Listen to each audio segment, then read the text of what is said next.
ጠቅላይ ሚኒስትር ዶክተር አብይ አህመድ ኢትዮጵያ የባህር በር ተደራሽነት ማግኘት ለሀገሪቱ የማይቀርና በሰላማዊ ድርድር ሊፈታ የሚገባ ጉዳይ መሆኑን ገለጹ።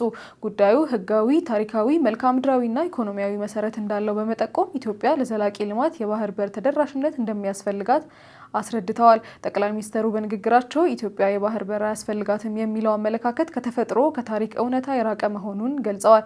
ቀይ ባህርና ኢትዮጵያ ያላቸው ትስስር በጊዜያዊ ሁኔታዎች ሊቋረጥ ቢችልም ለዘላለም ተነጣጥለው መቆየት እንደማይችሉም ጠቁመዋል። ኢትዮጵያ የባህር አክሰስ አያስፈልጋትም ብሎ የሚያምን አይገባትም ብሎ የሚያምን ሰው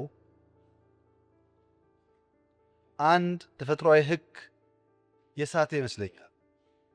ሰው ይወለዳል፣ ሰው ያድጋል፣ ሰው ያረጃል፣ ሰው ይሞታል። ይሄ ተፈጥሮ ነው። ቀይ ባህርና ኢትዮጵያም እንደዚሁ ናቸው። የባህር በር ጉዳይ በህጋዊ፣ በታሪካዊ፣ በመልክዓ ምድራዊና በኢኮኖሚያዊ መሰረቶች ላይ የተመሰረተ ጥያቄ መሆኑን በማስረገጥ የመፍትሄ መንገዱንም ግጭት ሳይሆን ድርድርና ሰላማዊ ውይይት መሆን እንዳለበት ገልጸዋል። ጠቅላይ ሚኒስትሩ ኢትዮጵያ የባህር በር ተደራሽነትን ለማረጋገጥ ጦርነት እንደማትፈልግ በማስገንዘብ ጉዳዩን በዓለም አቀፍ ህግና በሰላማዊ ድርድር ለመፍታት ዝግጁ መሆኗን አስታውቀዋል።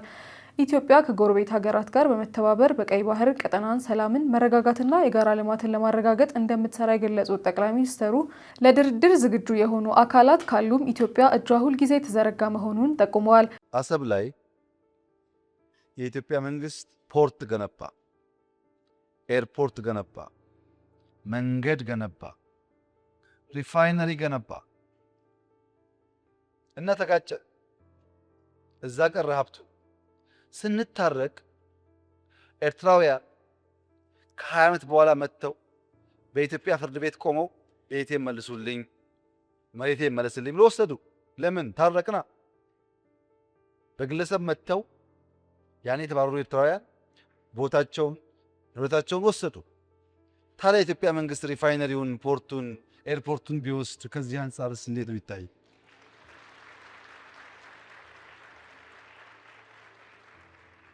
ጠቅላይ ሚኒስትሩ በማጠቃለያቸው የባህር በር ተደራሽነት ለኢትዮጵያ የልማትና የወደፊት ትውልድ ጥቅም የማይቀር ጉዳይ መሆኑን በመግለጽ በሰላም በድርድርና በህጋዊ መንገድ መፍትሄ ማግኘት የኢትዮጵያ ቀጣይ አቅጣጫ መሆኑን አስረድተዋል። በሰላም በዓለም ህግ መሰረት ኢትዮጵያን ከዘጋት በርና ድሃ ካስባላት መጠሪያዋ መገላገል አለባት ብለን ስለምናምን በየትኛው መድረክ ከኢትዮጵያ ጋር